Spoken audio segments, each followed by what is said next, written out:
आज लोक सीए जर म्हटलं तर तुम्ही कोणी शहरात घुसा भाऊ, सीए दिसतात तुम्हाला. मी म्हणजे सहज सांगतो, अग्रवाल, राठी, जैन, भन्साली आमच्या शहरातले नाव आहेत. मग कोणी वेगवेगळे असे नावं दिसतात. पण एक ढोकणे नावाचं अळनाव जर कोणी व्यक्ती सीए होत असेल की नाही, जरासं मला की नाही कानाले जरासं ते अळनाव ऐकल्यावर जरासं की राजा हो, म्हणजे असं विचित्र वाटलं. त्याच्याने मी पोरीचा घेतला स्पेशल शोध. आमची एक आमच्या मित्राचीच पोरगी आहे, प्रिया म्हणून. प्रिया हे नुकतीच सीएची परीक्षा पास झाली बाई. वाण्याच्या लेकरानं सोन्याचं दुकान लावणं हे की जरासं म्हणजे डोळ्याले कानाले जरासं वेगळं वाटते. कशी काय घुसली बा इकडे? मला 10वीत असं मेडिकल किंवा इंजिनिअरिंग या साईडला हम्म, म्हणजे जायचं नव्हतं. हम्म, मला असं काही करायचं होतं ज्याच्यामध्ये काही प्रोफेशनल डिग्री असेल. हम्म, तर सीए हा असा कोर्स आहे ज्याच्यामध्ये मी एक प्रोफेशनल टाईप मध्ये जॉब करू शकते, हम्म, मी स्वतःचं ऑफिस टाकू शकते, म्हणजे खूप साऱ्या अपॉर्च्युनिटीज आहे. हम्म. त्याच्यामुळे मी सीए निवडले. आता प्रिया बाळा, तुला एक गोष्ट विचारतो मी. आता माय होतेच घर चालू असते, इकडे तिकडे फिरत राहा तुम्ही. पण गोष्ट अशी आहे की आपले जे मराठी लेकर आहेत, म्हणजे ढोकणे नाव ऐकलं तर मला जरा वेगळंच वाटलं ना बा. आपले लेकर जास्तीत जास्त पोरोपोरी स्पर्धा परीक्षेचा अभ्यास करतात. तू तिकडचं जग सोडून इकडे कशी काय घुसली?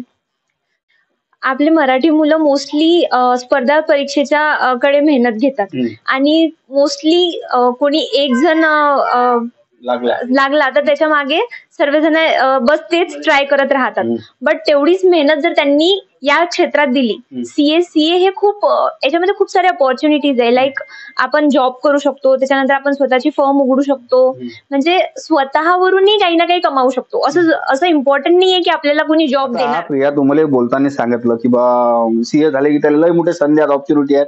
ते इंग्रजी शब्द मला जमतच नाही. तर हे नेमके कशा कशा संधी आहेत सांग ना जरा.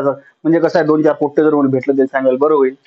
हा, सीए बनल्यानंतर आपल्याकडे खूप साऱ्या अपॉर्च्युनिटीज आहे. हं, जसं की आमच्या म्हणजे सीए मध्ये बिग फोर्स हं, हे खूप मोठ्या 4 अशा कंपनीज आहेत, म्हणजे कन्सल्टिंग फर्म्स आहेत, हं, ज्याच्याकडे आपण रिलायन्स, हं, टाटा हं, यांचे ऑडिट्स आहेत. हं, सो तसंच आता कुठला पण छोटा बिझनेसमॅन किंवा मोठा बिझनेसमॅन असेल हं, तर त्याला कंप्लायन्स आलंच आहे, जीएसटी आलाय, इन्कम टॅक्सचे रिटर्न्स आलेले आहे. हं, आणि आता जसं जसं आपण बघतोय हं, तर गव्हर्नमेंट इन्कम टॅक्स आणि जीएसटी ला अजून अजून स्ट्रॉंग करतीये. हं, सो आपल्याला फायनान्स बद्दल मोस्टली लोकांना नॉलेजच नाहीये. हं. आता त्यांना नॉलेज नाहीये तर नॉलेज देणारं लागणार आहे, त्याला सर्व करणारं कोणी ना कोणी लागणार आहे. जसं आपल्याला काही बिमारी वगैरे झाली तर आपण कोणाकडे जातो? आपण डॉक्टरकडे जातो. हं, तर आपण सीए ला ऍज फायनान्स डॉक्टर बघितल्या जाते. हं, म्हणजे त्यांना टॅक्सेशन, ऑडिट, अकाउंटिंग हं, अशा वेगळ्या वेगळ्या गोष्टींचं नॉलेज असते. हं, and he is like lawyer also, हं, म्हणजे लॉचं नॉलेज पण असते त्यांना. हं, कंपनीज ऍक्ट, कॉन्ट्रॅक्ट हं, अँड ऑल. म्हणजे आपण कुठली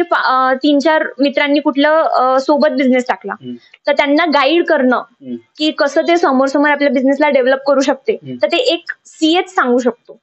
बाकी नॉर्मल व्यक्तींना हे फायनान्स आणि कसं कुठला बिझनेस डेव्हलप होते याचं नॉलेज एवढं नाही राहत. आता प्रिया, थोडंसं मी एज्युकेशन बद्दल बोलतो, कारण तुझे वडील एक नोकरीवालेच माणसं आहेत, आहे ना. तर कसं आहे, लेकरू हुशार असलं म्हणजे त्याला 10वीत जर समजा 80-85% मार्क पडत, सायन्स, माय पोरगी बा सायन्स घेतलं बाई म्हणते तिनं, बाहेर सांगते. त्याच्यापेक्षा समजा 65-70च्या खालपूर आलं, एखादा 8 मध्ये जाते. पण ज्याला काहीच नाही, 45 पासून ज्यानं दिवे लावले 55 लोक हे जातात कॉमर्सकडे. म्हणजे कॉमर्स लागलं तर महत्वपूर्ण गोष्ट आहे. म्हणजे इकॉनॉमिक नोट करे गोट चिल्लर करे विचार. मग ह्या कॉमर्स एज्युकेशनच्या लोकांच्या मनातल्या मानसिकता जो किडा आहे की नाही, याला कसं मारता येईल सांग बरं जरासं. मी पण जेव्हा 10वी पास झाली होती तर माझ्या वडिलांची पण हीच इच्छा होती की मी नीट द्यावी, हम्म, मी मेडिकल कडे जावं.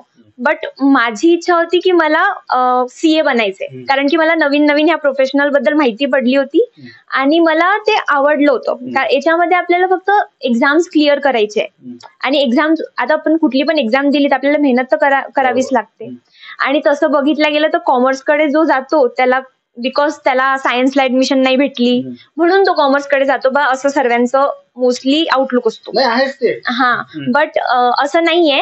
कॉमर्सला पण खूप इम्पॉर्टन्स आहे. जर आपण मुंबई, पुणे त्या साईडला गेलो ना हम्म, तर कॉलेजेसमध्ये कॉमर्सचा कोटा पहिले फिल होतो, हम्म, नंतर सायन्स येते. हम्म, सो कॉमर्सचं इम्पॉर्टन्स खूप आहे. हम्म, पण ते असं आहे की आपल्या साईडला असं झालंय की डॉक्टर बनायचंय, इंजिनियर बनायचंय, हम्म, त्या 2 स्ट्रीमच फक्त जास्त नाव झालेलं आहे. हम्म. बट सीए पण अशी फील्ड आहे ज्याचा आता जर आपण बघितला तर मराठी लोक त्याच्यामध्ये पण येत आहे आणि अजून यायची गरज पण हा आहे. प्रिया, फातिमात 10वी लोक शिक्षण झालं, 11वी पासून तू LRT गेली, मग तिथंच क्लासेस लावले.